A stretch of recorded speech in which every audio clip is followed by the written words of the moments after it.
Welcome to TheoTrade. This is Don Kaufman. It's January 7th, 2019, and you are watching the TheoTrade evening video. Tonight, we're going to try to answer the question, should healthy markets bounce like this? Well, like what? Like precisely what we're kind of seeing day in and day out. Not just in the S&Ps. We're going to look at individual equities. We're going to use a couple of scans, okay, in essence, to make our point on this front. One of the first things I want to take you into happens to be a little bit about the broader market. Let's zoom into it and get started. First and foremost, we are just shy of the 2575 inside of the broader, S&P 500 E-mini futures. That is a box that we talked about kind of checking a bit late last week, and we fully anticipated to kind of check that box late last week. In fact, we got as high today as 2567.50. Again, it would not surprise me at all, okay, to see us back at the 2575, which happens to be one of our kind of key inflection points, is what we term a gravity point. And one of the things to kind of mention in that 2575 kind of level is that's where a lot of volatility, that's where it really kicked off. I mean, we talked extensively about the 2575 going all the way back into early October time frame, and specifically if we were to crack below 2575, that it would be Mr. Toad's wild ride, which is precisely what we've seen. However, now we have this kind of, everlasting bounce back to the upside. But again, as I said, is this effective? Like, is this even healthy for the marketplace? And to not necessarily put a large bias on this, well, I'm going to allow you to kind of make some of your own decisions based on this front, and you kind of draw some of your own conclusions on the, really answering that question. And should healthy markets bounce, okay, as hard as we're seeing, not only in the index products, but specifically in a couple of equity products? With that, let's move away from the S&Ps, okay, for the time being, and start to really answer this question. Of course, after we answer the question, make a decision in terms of what you might want to do for an investor standpoint, really a trader standpoint.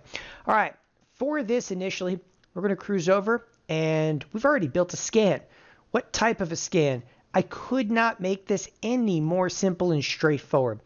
All I basically did is I decided to scan inside of weeklies. What are weeklies? This is any product that has weekly options listed on it. Why do I do that? Well, it doesn't guarantee liquidity, but it's a great kind of starting point.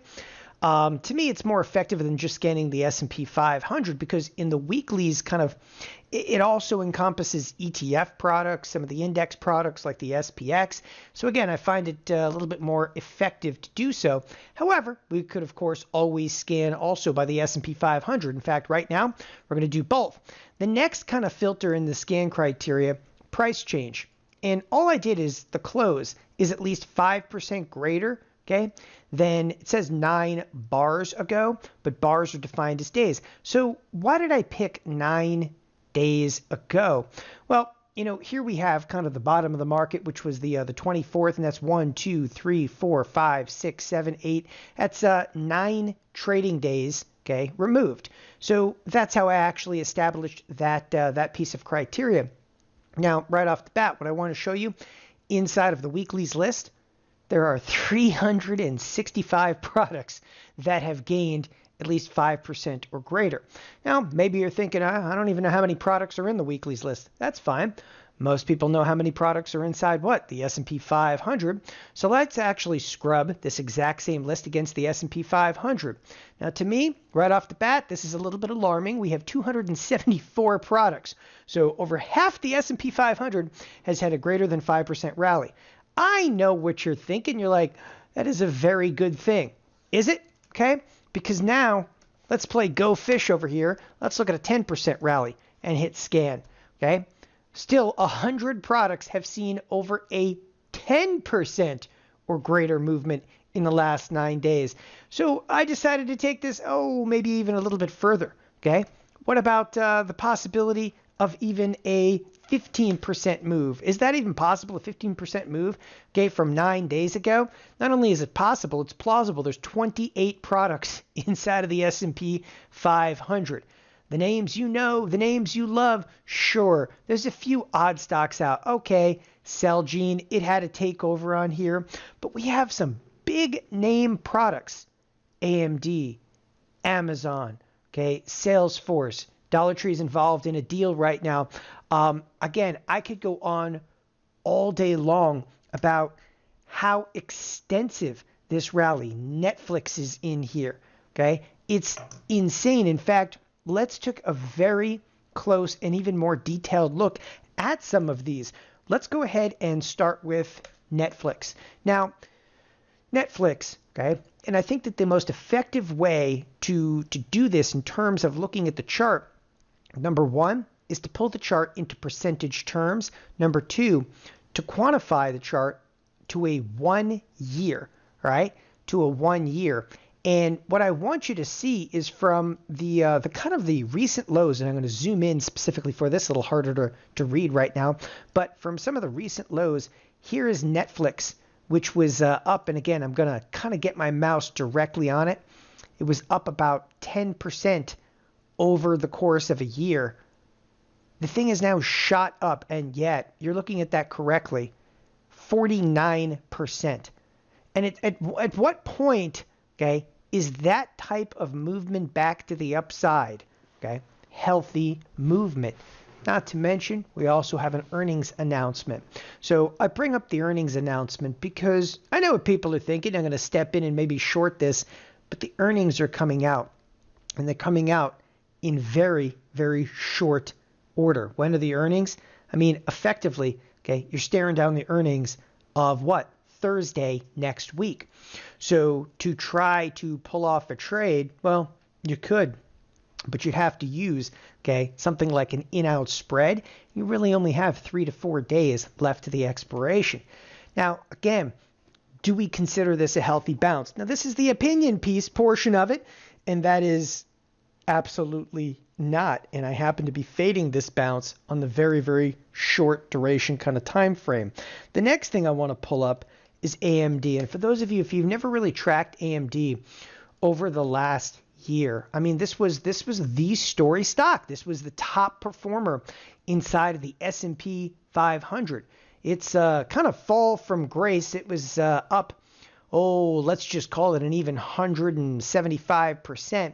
And it fell flat on its face down to 42%. But this most recent bounce, and again, you have to zoom in for this to really do justice, because quite frankly, AMD was still kind of sitting at the bottom of the barrel.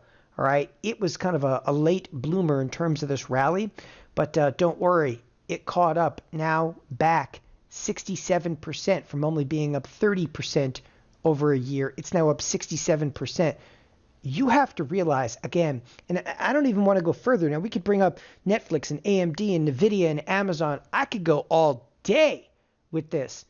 But you just have to realize in terms of price, okay, how far a number of these products have moved in such an incredibly short period of time. And again, I'll leave that for your interpretation. Should healthy markets bounce like this, okay? Our feeling is absolutely not. And these are, again, kind of these quintessential rip the face off kind of rallies just playing out before another bout of volatility. Nevertheless, this upside momentum in the marketplace, not only can it continue, we even expect it to continue to that at least the 25.75 to at least the tune of 25.75 in the coming days. However, at the exact same time, okay, avoid some earnings announcements. Look at products like AMD. It's fine. Avoid the earnings announcements. Step in, okay, with short positions. Now, we could either use in-out spreads, okay, which is being very, very aggressive. Now, the in-out spread, right, again, we want to avoid the earnings announcement because that makes the trade very much a gamble. Here's the earnings announcement on the 29th, okay. We want to go to an expiration that's more shallow than that. An in-out spread has a degree of aggression to it. It effectively says, I want to be short, bring it, right? This is a very directionally biased position. It's a $2 wide spread for about $1. That's one aspect of trying to get short. Okay. The other way that we could actually look at this is selling out of the money premium. But in something like AMD, a $20 stock, it's probably not going to be the most effective means to do so. This is something I'll be talking about extensively throughout the course of this week here at TheoTrade. Thanks everybody for joining us here at TheoTrade. Have a wonderful evening. Bye-bye.